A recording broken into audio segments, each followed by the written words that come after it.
Hey, this is Jason Kanigan for Make Space Boring, the quick show about who I'm meeting and what I am studying in the space world. Remember, we are on a mission to normalize space, to make space normal, so that people are going to space jobs and making and buying space-based products and services, and investors are comfortably investing in space companies like they would a railway company today.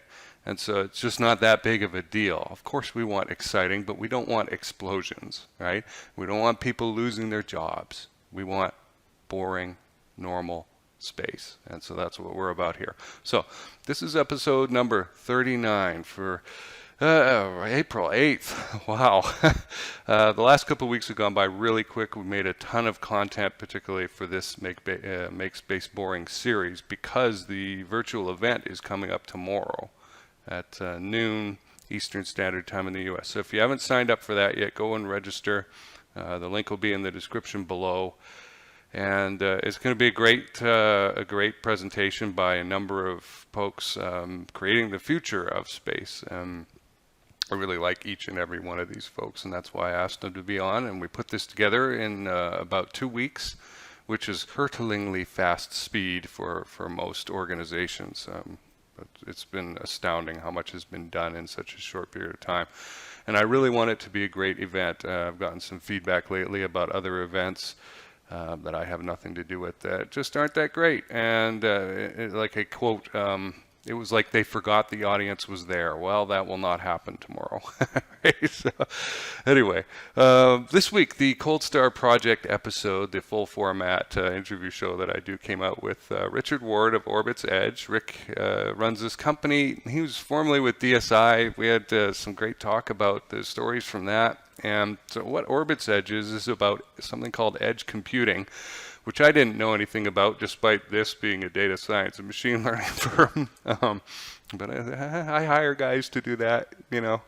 I'm just the face and the sales guy. So, you know, I learned very quickly that having computers on satellites in space to do compute up there makes a lot of sense. And so if you're like, huh, what? Then I would recommend going and watching that episode. I'll link to it below. It's very eye-opening. Within a couple minutes, I was convinced that we need this capability in space, and I fully support it. This week, I have recorded with John Paul Carnicer of Telecan Space, a Canadian space company, great educator, tester company for others. They will put together prototypes and things like that and make sure that your spacecraft program is up to snuff. There's a bit of overlap with some of the stuff that we plan to do, but I really like what they're doing there, and they have some courses in place already. So that'll come out forever from now. The gap is increasing between when we record and when the episodes come out. The problem of having a popular show.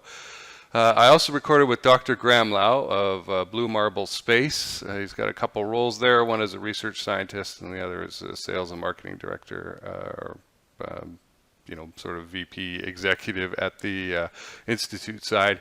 And it was a lot of fun. I mean, I watched a few of his presentations and interviews. He runs a show kind of like this, like the Cold Star Project.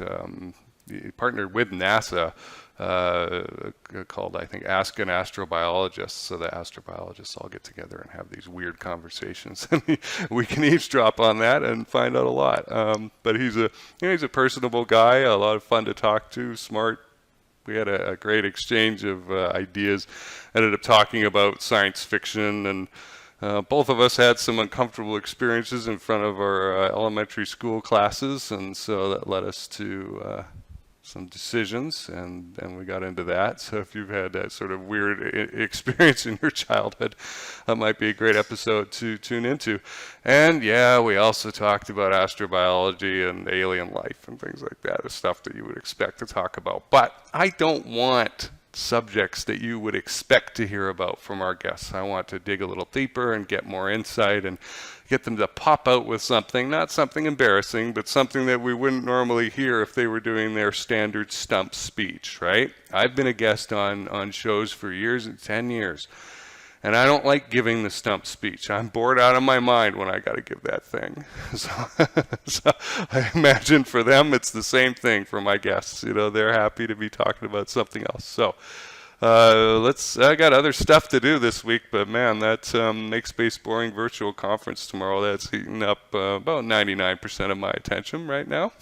And I do want it to be the best event that it can be. And if you've registered for it, you haven't heard anything, or you haven't received a Zoom registration link or something like that, please email me at jason@coldstartech.com so we can get that fixed.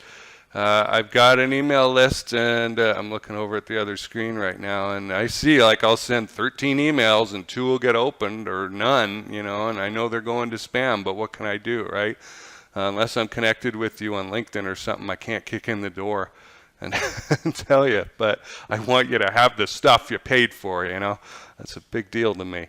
So get in touch if you haven't heard anything. Otherwise, hope you join us for the conference tomorrow. We're capped out at a certain number of attendees, and we had a bunch of NASA folks sign up yesterday all at once. So, you know, it's getting squishy in there. Make sure you get your spot if you're really interested. I will run more of these, but they won't have the same speakers, so each one's going to be its own little beautiful crystal, you know, shining in the sun, and it'll be a slightly different experience every time, different tone.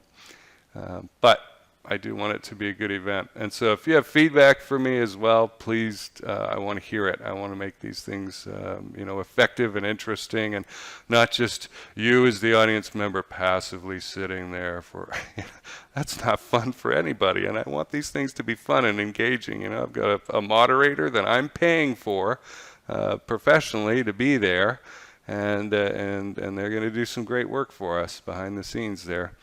In fact, I am giving them all the responsibility of organizing and running the guts of the thing. I am just going to be a panelist like anybody else, and so whatever that person says goes. I have delegated them the authority, and that's simultaneously scary and fun. So check that out. All this stuff's in the link below, and I will see you maybe Friday, maybe next Monday.